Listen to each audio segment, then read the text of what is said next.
Welcome to Independent Truths with Scott Atlas, my new show that brings a uniquely rational perspective to important issues facing society today. Today's guest, Chairman of the Board and CEO of the Independent Institute, Mary Theroux.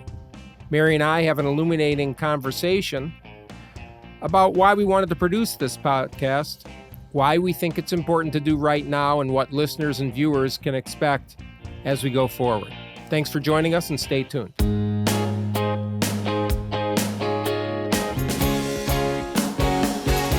Hello, Mary. Welcome to Independent Truths. Happy to have you here. Delighted to be here. Thank you. Well, I'd like to start by introducing you to our audience. Although I know you, some may not. Mary Theroux is my guest. Mary is the CEO and chairman of the board of the Independent Institute, which is, and I'm going to read this, a nonprofit, nonpartisan public policy research and educational organization. And I think this is the key here. The mission of the Independent Institute is, quote, to boldly advance peaceful, prosperous, and free societies grounded in a commitment to human worth and dignity, unquote. And we're going to get to that mission and all that you do, all the good work that you do, and extending the work of your husband, David. I'd like to talk about that. But first, I'll mention your credentials, of course, which beyond being chairman of the board and CEO of the Independent Institute, your background is you were educated at where I work for most of my time, and that is Stanford University, where you received your degree in economics. Just very recently, I will say, as a compliment to the way you carry yourself. And you are the managing director of a San Francisco Bay Area investment firm, Lightning Ventures, and vice president of the C.S. Lewis Society of California, which is fascinating. You're also a former chairman of the advisory board for the Salvation Army of Alameda County, and you still serve on the National Advisory Board of the Salvation Army. Indeed. So, welcome. Happy to have you here with me. And let's get right to it and talk about, first for our listeners, what is the Independent Institute really? Talk a little bit about the history, about the legacy you're carrying on for your husband, David, who died tragically. And I'd like to hear all the significant things that you guys are doing. Thank you, Scott. And it's just such a pleasure to be able to work with you on this project. Independent, in a word, is a think tank, which term David hated, as if only people in tanks think. But for want of a better shorthand, that's what it is. But differently, David envisioned an academic, very rigorous think tank, one that was rooted in working with top flight scholars, wherever they may be, and having our work be rooted in peer-reviewed standards of truth, and very importantly, to also be putting forth solutions to the problems that we're analyzing. So it's not enough to sit around and navel gaze, so to speak, and say, what's wrong and what brought us here, but very importantly, to cast a vision of how the future can be different from the past and from the present. And certainly that's work that you're very engaged in, and we're just delighted to be collaborating with you. And I have to say I share the sort of negative inference of the words think tank with David and you. And that's because a lot of think tanks have frankly failed. I think that their missions are, I'm consistent with many of the mission statements, but the reality is that we need to do things. We can't just think that it's mission accomplished when we have an event for donors and drink cocktails and toast a recent piece in the Wall Street Journal. And I think this is where David really understood this, I think, very well. Not only is it supposed to be evidence-based policy and educating the public, but it's also, there's an impact issue here. And frankly, I don't think we'd be in the position we were in if the think tanks had succeeded. I think that the present circumstance, in my way of thinking, is de facto evidence that we have to change our mode Yeah. here. And David had been an So, engineer, so it was very important to him that we'd measure outcomes. Again, not measuring outputs of how many op-eds and this and that, but actual impact, and then adjust, learn and adjust constantly. So we remain highly entrepreneurial in saying, okay, how can we achieve the best impact today on these issues we feel are of key importance, and that's exactly why this podcast came about.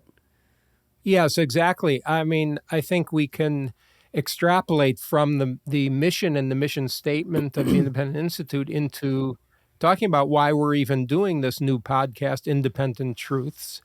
It's not just a play on words. There's a reality of a shared vision of thinking for both of those two words, independent, which of course is really critical. We've seen a lot of groupthink, a lot of really inappropriate, unfortunate reliance on people just because of their credentials rather than being able to speak up independently. And also the second word, of course, which is truths, because without the free exchange of ideas and hearing differing opinions and views and interpretations of things, we can't arrive at the truths that we so desperately need, of course, as a free society with all of its diversity and diversity of views.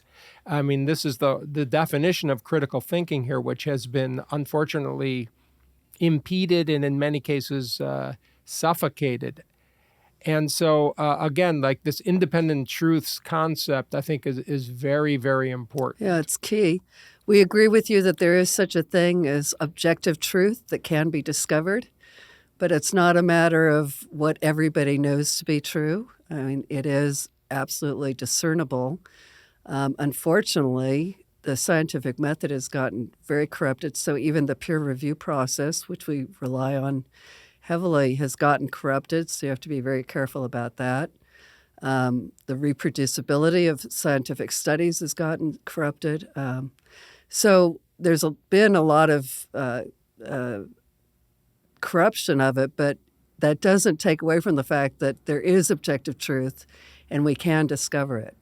That's right. And, I think one of the failures that we've seen, because we can talk about why are we doing this, but why now? Okay, why is this podcast important now? I think we are in what I would call, sort of using the pendulum analogy, things had to get so bad that people finally are waking up to what's needed here. We have seen the pandemic management as the real instigator, the initiator of the realization of what's wrong. I think many of the things that we have now discovered were really there about the way society operates, about some of the failures, some of the harmful international and national organizations, some of the biases in the media, the biases on university campuses, the true sort of cover-up of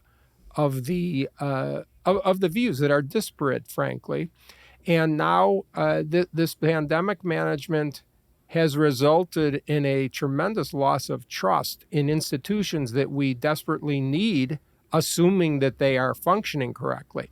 So what I want to do with this sort of podcast and other things that we're all engaged in now is to make it clear, first and foremost, to the public what's happening here, what has happened, what we need to do, and how we need to adjust our own assessment of sources of information and to be more actively engaged. And I think this is something that David and the Independent Institute has done for a long time. In fact, I can relate a story, if I may. When I was in Washington during that late summer and early fall of 2020, one of the key, I had 1,000 or more emails a day, but I won't forget the support and the encouragement that David repeatedly sent me, because actually, there were a lot of thinking people out there, but many people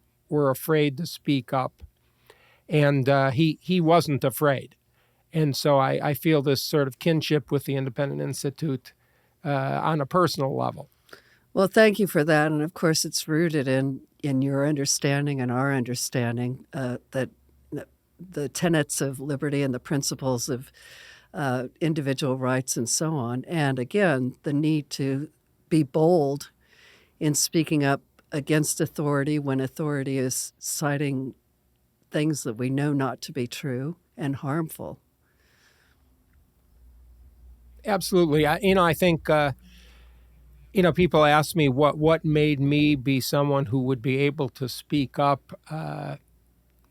And it's simply understanding a couple of things. Number one, I think I was raised to have what my father used to call a healthy degree of skepticism about things that were said. And, I think this is very important. You have to challenge yourself intellectually about what you yourself are even believing, even when it's not a time of crisis or a lot of contentious things going on. But I think, secondly, you have to go for what you mentioned in your mission statement here of the Institute, which is grounded in a commitment to human worth and dignity. And I sort of think it's almost like, you don't even get the opportunity to have an impact and speak up for something important in your life necessarily. But when you have that, it's a responsibility. You know what's right. You have to say it, no matter what, and that is the position that I think several of us were in, and I think we want to carry that on and let the public know, because most people in my own travels this past couple of years inside the U.S. as well as out, most people, I strongly believe, understand what's going on, understood the data, if you want to use that term, on COVID, understood how there was a lot of, misstatement made, unscientific belief stressed, manipulation of the public. And they need to know that there are people out there who they can say, yes, I agree with that. And that's one of the big things we're going to do here is give information, give what I will call the unredacted truth. About what the evidence is, not just on the pandemic, of course. We're going to talk about a lot of things here because science has been damaged. You mentioned this. The process of free exchange of ideas on universities has been censored. The media has been extraordinarily harmful. We need to fix this. And the first thing is to expose what happened. And we'll have a lot of interesting guests to follow you on this, to go through many of these issues. That's key. And you did raise, why now? And the point is to stop and, yes, learn, take lessons from what we've gone through over the past 2.5 years in order that we not repeat them and we not allow them to be repeated. We stand up against any future attempts to repeat what we've been going through. But very importantly, as you also mentioned, is the undermining of authority and the credentialed class, which is important. So we need to figure out, okay, how do we move forward with recognizing those who have the credentials to provide us good information and reestablish trust in those kinds of voices, while also checking against those in positions of authority who are abusing their authority. So that's the key question for our future is how do we do those two things well?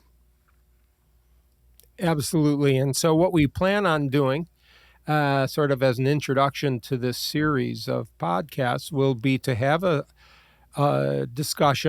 candid discussions with people who are critical thinkers. Okay, because I think that we have to redefine what we thought of as expert. I think many of the expert class have been exposed as non-expert. They've been exposed as really not critical thinkers. And that is what's key here. The definition of smart, in a funny way, has to be reconsidered because a lot of people were exposed, and these people, we need to know who to trust. It's impossible for individuals to learn everything on their own. That's true. On the other hand, we need to be more hands-on as individuals, as adults, to make the best decisions for ourselves and our children and our families. And so I think we're going to go through a lot of things. We'll begin with some of the prominent voices in the pandemic. We'll talk about some problems, but also we intend on going through a lot of solutions and have some people who are very interesting and are real thinkers on this show. And it's important to recognize that the scientific method, which is, how we pursue and discover truth, requires humility. None of us is infallible, and we need to leave open the possibility that there may be additional information we don't yet have. And that's really what we saw over the last 2.5 years, is people not leaving open the possibility they didn't have all the information, stating with great authority and dictatorially, this is the truth.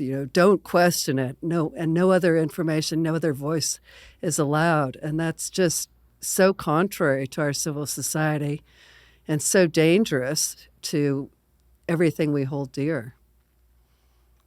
Absolutely. And if I can finish that sort of critique of what we saw in a broader sense, I think it's become very obvious that we really had a moral lapse. We broke a lot of ethical standards. We as a society, it's very sad, and we're going to go through some of this, but we broke really the social contract we have with our children, particularly in the United States, more so than other countries.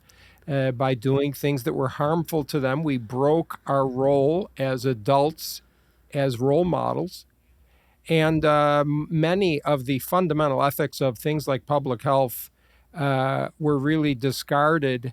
And we're still seeing that today. And I think this is unacceptable. And we need to keep speaking out. And it's not necessarily without fear, but it's with a conviction that the truth matters. And moral and ethical society has components. We have, in many ways, I think it's sad to say, but we've lost sort of the humanity here in the United States, and with our discourse and our acceptance of differing views among people who are supposed to be our friends and colleagues and fellow citizens. So we're going to get to that. And I'll just wrap it up here. And thank you, Mary, for joining me. Thank you for all the support of the Independent Institute. And I'm excited about the new endeavor. So we will carry on and keep talking independent truths. Thank you very much. Looking forward to it. Thank you. Thank you for listening to Independent Truths with Scott Atlas. If you want to find out more about today's guest, Mary Theroux, please check out independent.org. And don't forget, subscribe to the podcast on YouTube, Google, Spotify, Apple, wherever you listen to podcasts. And we'll see you next time.